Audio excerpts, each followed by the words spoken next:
Jumpa lagi kita berjumpa dengan saya, Cak Lontong, salam lemper. Saudara-saudaraku yang lemper. Saya ingatkan sebelumnya, saya di sini tidak ingin membuat Anda tertawa terbahak-bahak, terus-menerus, terpingkal-pingkal, tapi tidak ada kesan dan hilang begitu saja. Jangan mendesis, Anda manusia bukan ular. Saya kesini untuk mengajak Anda mikir. Bukalah pikiran Anda. Saya akan membahas tentang miskin dan sederhana. Apakah sama? Beda. Miskin itu kondisi hidup, sederhana adalah cara hidup. Saya sering makan di warung, ada yang tanya, Cak Lontong kok nggak makan di restoran? Miskin ya? Saya sederhana.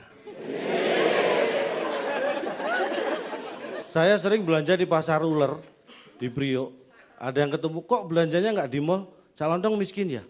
Saya sederhana. Saya sering kemana-mana naik angkutan umum, kok nggak bawa mobil sendiri? Cak Lontong miskin ya? Saya sederhana. Di sini saya tegaskan, Cak Lontong adalah orang sederhana yang miskin. Anda jangan menertawakan saya. Saya tidak tahu apakah Anda ini mampu, orang mampu atau orang kaya. Tapi kalau saya lihat sebelum Anda tadi duduk di sini, perilaku Anda tidak menunjukkan itu.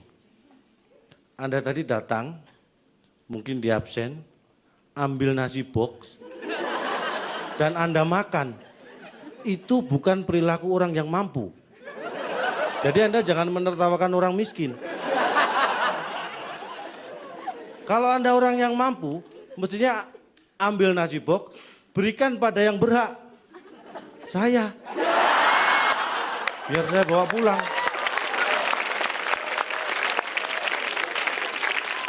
Tugas Anda mikir, bukan tepuk tangan. Apakah miskin bisa dirubah? Bisa. Miskin kondisi hidup bisa dirubah. Teman saya, jadi stand up comedian, karena pengen sukses, pengen terkenal. Tapi yang lebih penting adalah kesiapan Anda ketika Anda sudah menjadi terkenal dan sukses. Karena teman saya itu ternyata tidak siap. Dia pengen terkenal, begitu terkenal, kemana-mana pakai kacamata hitam, pakai topi, supaya tidak dikenali orang. Kalau ada yang nanya pin BB-nya, jangan dikasih oi, jangan sembarangan ngasih pin BB gua.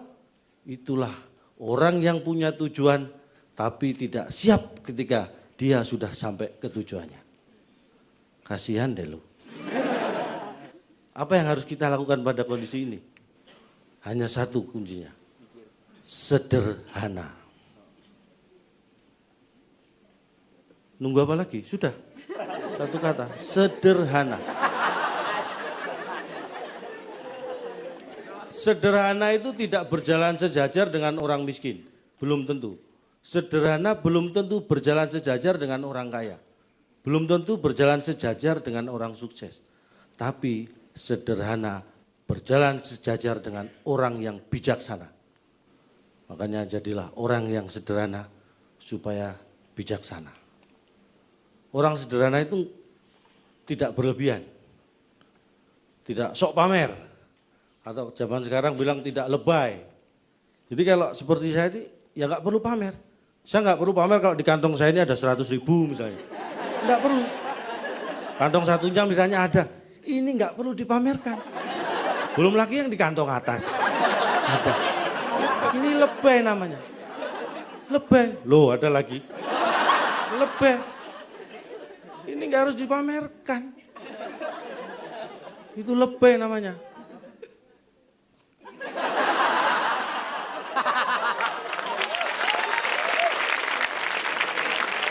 Dan ternyata penyakit lebay itu bukan hanya terjadi pada orang kaya.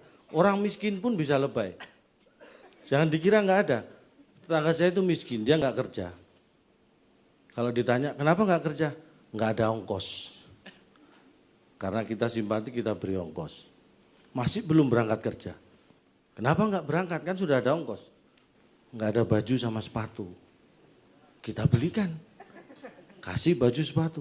Enggak berangkat juga. Dia memang orang enggak punya. Sekarang sudah punya ongkos, sudah punya baju, sudah punya sepatu. Kenapa enggak berangkat?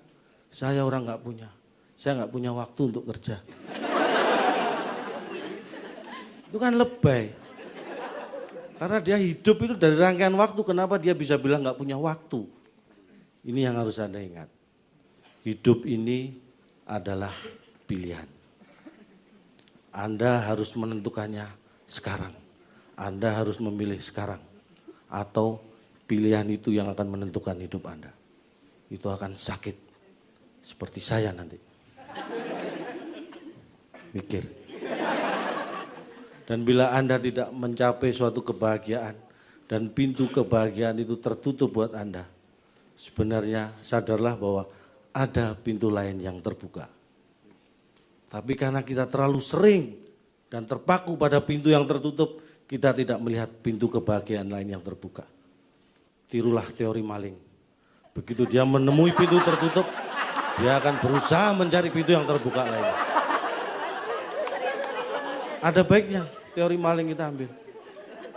Jadi orang jangan mudah terharu, tapi mudahlah tersentuh dan tergerak hatimu. Orang terharu kalau melihat kemiskinan, pertama kali yang diambil adalah sapu tangan, bukan dompetnya. Orang yang tergerak hatinya, begitu melihat kemiskinan, yang pertama kali diambil adalah dompetnya. Tapi ada satu hal yang tidak boleh Anda tiru. Ada orang yang begitu melihat keramaian, yang pertama diambil adalah dompet orang lain. Itu copet. Jangan mengulangi kesalahan saya. Saya serius. Dan kalau saya serius bukan berarti Anda tidak boleh tertawa. Silakan. Tapi hati-hati, kenali diri Anda supaya Anda bisa mengenali orang lain. Terima kasih, saya Cak Lontong, salam lemper.